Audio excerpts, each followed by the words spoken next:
All right, so I want to address something here.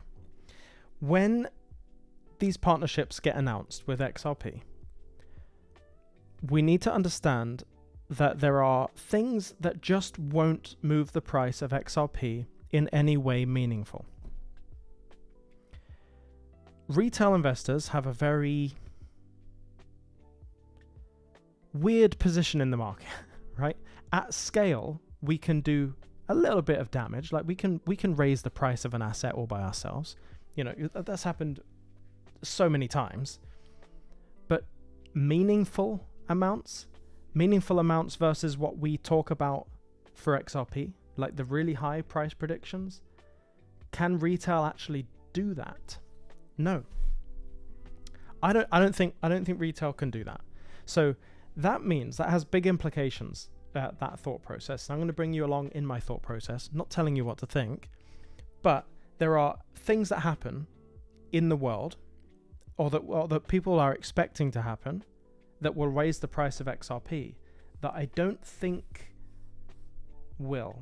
Look, I don't know. Let me start. The first thing is the whole talking about when Ripple gets these partnerships, it's all over. Like when we get those partnerships with those companies, it's going to be all over. The price is going to go crazy. You know, we're all going to be rich. There's nuances to this, but that's not what happens. that's not what's going to happen. The second thing that people say is that XRP's price is going to go wild. It's going to skyrocket because of the use of the XRP tokens. Right? So actually using the tokens, big banks actually using the tokens to transmit billions, trillions of dollars around the world. Again, not something I think is what's going to happen. And number three, XRP's price will skyrocket once this court case is over. So all of those things that I've just listed there, I think in a roundabout way are correct. But mostly, like I want to say for dramatic impact, that's not going to do it. None of those events are going to do anything. The use of the token's not going to do anything. Regulatory clarity is not going to do anything. And the partnerships that Ripple creates is not going to do anything. So you might be asking, well, what will do anything? No, what will do something to the price of XRP? And let's lead with the whole idea of all of the things that I've just mentioned here, like the use of XRP, the Ripple's partnerships, the regulatory clarity, these all will create the environment for XRP to do well, but not for these reasons. These are like secondary. These are what's the past of a byproduct? The precursors. These are the precursors of price movement in XRP. So Ripple getting partnerships won't raise the price directly. The use of XRP won't raise the price directly. Getting clarity for XRP and Ripple won't increase the price directly. So secondarily, what is happening? Well, we have to look at the environment of like what's happening around this. Okay, so we get partnerships. These partners start to use the XRP, the token. Maybe this is the other way around, right? We have regulatory clarity, so it's in the clear. The partnerships open up as a secondary thing. The use of the XRP token is now prominent because these partners are now using XRP. None of that creates anything meaningful in the business world, in the financial system world. To us, it would mean a lot. And so for us, because it means a lot as retail investors, we're going to have more conviction over the assets. New people are going to come in because they're going to read the tea leaves as well. And that's going to raise the price, I would say, probably in accordance to a normal bull run. That makes sense to me. When I talk about a normal bull run, I'm saying $7 to $13, that range. Blockchain Backer's got a massive thing out about that range. He's the one you should probably listen to about like technical analysis and all of that stuff. But there's plenty of stuff that goes in with ties in with that prediction range as well, like biological indicators and stuff that I'm a big proponent of. But we have to think about the environment after that. I would say meaningful price movement isn't going from 50 cents to $13. That's a massive move. People will make tons and tons of money in that time. But versus $1,000, $10,000 that many people talk about here on YouTube, me included, I would say that's not meaningful.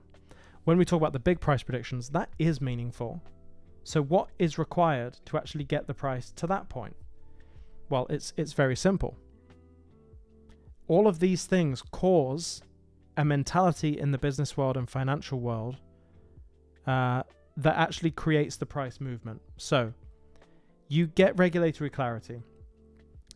XRP is now treated, as a result of that regulatory clarity, now treated with more credence and seen as a safer investment for big companies, financial institutions, and whatnot. That means that they buy XRP. Now, they might buy XRP to use the token, right? For these partners, and partners will get on board the same time as the governments and all of that stuff. They might use some of the XRP that they've bought, but that doesn't increase the price of XRP anything meaningful. It's the assets that they're actually not using.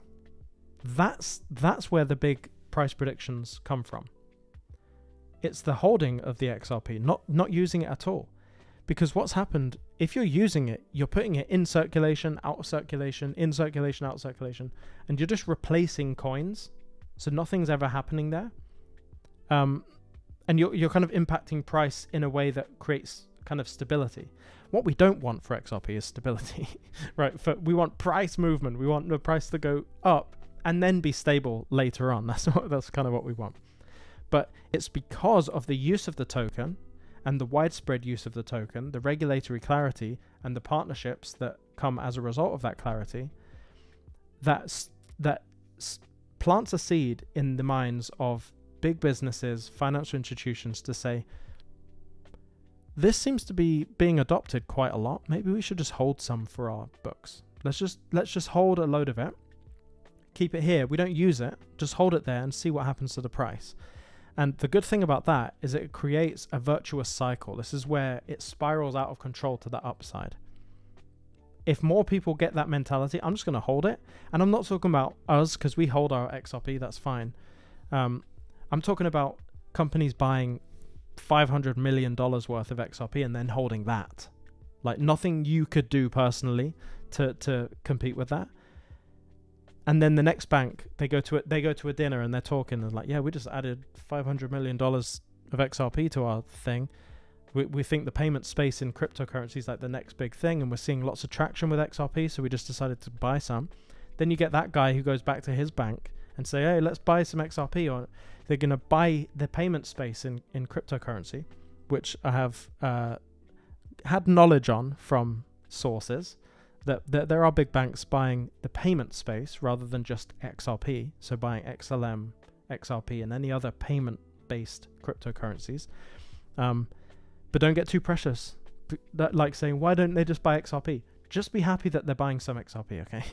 just let the payment space grow, and we will grow as a result of that. And it is that spiraling of holding XRP by these big institutions with big money that takes all of that XRP out of circulation. And when it's out of circulation doing nothing, there are less XRP tokens to actually use.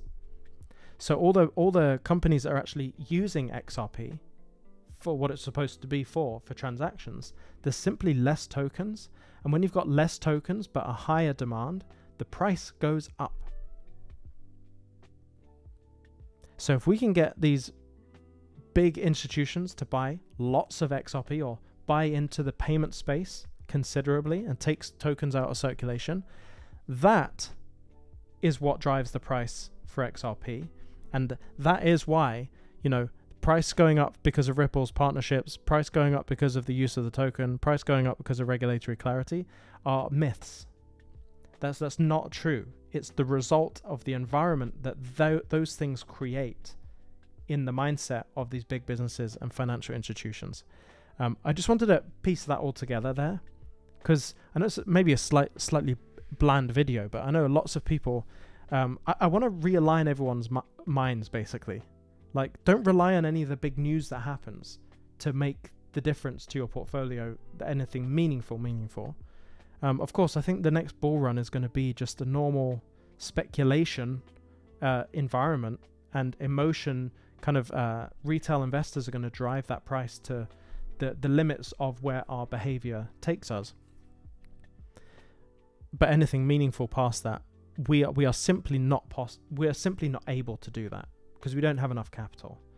So look at when the news comes out, think, okay, we might get a little move in the market, but it's not going to be the thing. You know, another partnership has been announced. Don't treat it as the thing that takes the price up, but just one of those things. We're adding layers and adding layers and adding layers. If you see a bank that's using XRP, okay, it might move the price a little bit, but historically speaking, we could say that it doesn't make any difference. It's the mentality that's caused after all of these things that makes the real difference. Anyway, if you're here at this point, you like the way I explain things, even though that was probably quite convoluted. But if you do like the way I explain things, I would urge you to maybe register for my newsletter. I send out 3 emails every week. That's kind of intense. But these will be kind of summaries of videos and different thoughts that I'm having that might be unique to me, that might be of value to you. And I'll also share some of the success stories that I'm having in my program with my clients. That's a lot of fun to share, and it also shows you what's possible in crypto, and that you're not destined to fail. You can do this. So with that said, if you like this video, please like, subscribe, and share it with anyone else that you think might find this interesting. Stay emotionless, and I'll see you in the next one.